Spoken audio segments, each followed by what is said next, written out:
Kirgili Pelikan 29-maktab ko'pchilik biladi. Mana 29-maktab yonida bog'cha. Lokatsiyasi zo'r bo'lgan joyda mashinamizni birinchi pod'ezd 5-qavatdan tayyor remonti bilan tayyor kvartira chiqib qoldi, o'ta arzon narxda. Hozir olib kirib ko'rsam, shoshilmasdan ko'ring. Uyimizga chiqib oldik. Uyimiz 4 xonali qilib qo'yilgan, tayyor remonti bilan. Hech kim yashamagan remontdan kirishimizga detskiy xona.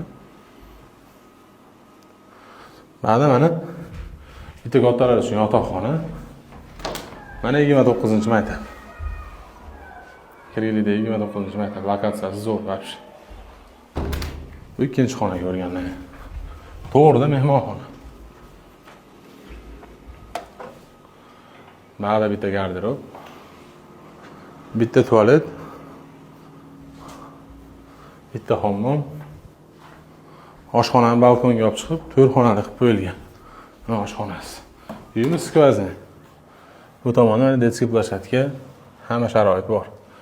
Narxiga keladigan bo'lsa, uyimiz 3 xonali, 4 xonali qilib qo'yilgan. Narxi aytyapti 24500 dollar beraveraman deyapti. Like bosib video tarqatib, Kirgili 29-maktabdan yo'qtirib yordam video tashlab qo'yamiz.